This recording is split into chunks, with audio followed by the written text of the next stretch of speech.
has sharply criticized China's stance on security, accusing Beijing of hypocrisy in its claims to uphold United Nations principles of peace. Lin's remarks come in response to Chinese Foreign Minister Wang Yi's comments at the Munich Security Conference, where Wang has warned against efforts to split Taiwan from China and accused Japan of stoking tensions over the island. In a statement, Lin has emphasized that Taiwan's sovereignty has never belonged to the People's Republic of China, whether under historical facts, objective reality, or international law. Lin has further rebuked China for its actions, stating that while Wang boasts of adhering to the UN Charter, China's military provocations and violations of UN principles, including the threat of force, exposes its hegemonic behavior.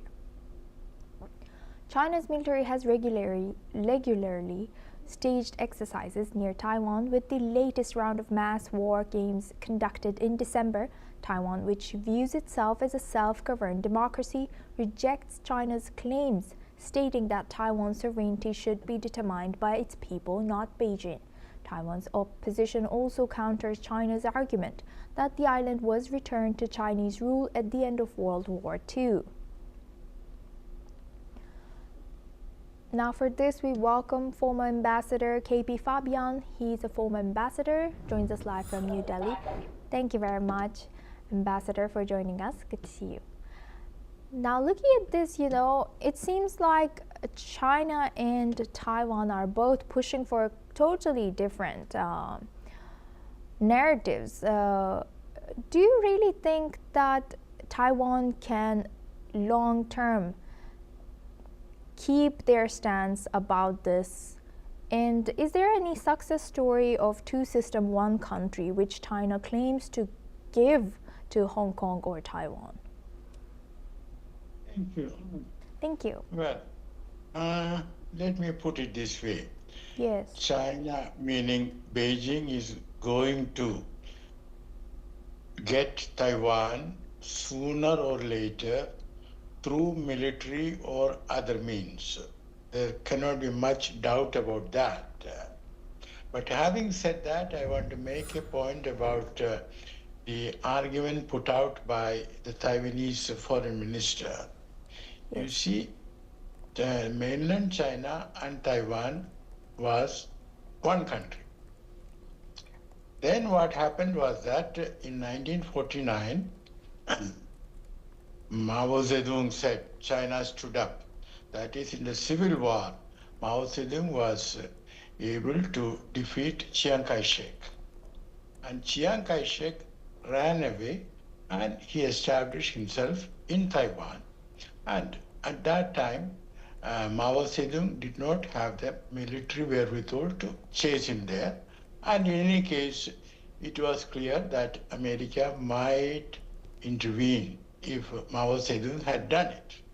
But to take forward, in 1971-72, Nixon visited Mao Zedong, and later, much later, there was the principle of one China, which was enunciated by Kissinger, who said that Chinese on either side of the Straits of Taiwan believe that there is only one China. That was a very clever formulation by Kissinger. He said that both of them believe. That is, in other words, the so-called Republic of China in Taiwan, sort of had sovereignty over the mainland China, which of course is fiction. And the other is that the mainland China, that is Beijing, PRC, had sovereignty over Taiwan, which also is fiction. But, in diplomacy, such fictions work. But when it comes to geopolitics, it's my view that if Xi Jinping, as part of his legacy, were to take over Taiwan, as I said, militarily or otherwise, nothing much stands in his way. Yes, thank you for highlighting that. And Ambassador Fabian, so nowadays, today, who is adhering by the rule? Is it only the small nations? What's the state of international law set by UN? How dangerous is current world order? Well, let me take you back to history. Chu Xi died. He wrote About 2,400 years ago, 24 centuries ago, the strong do what they want, and the weak shall have to suffer.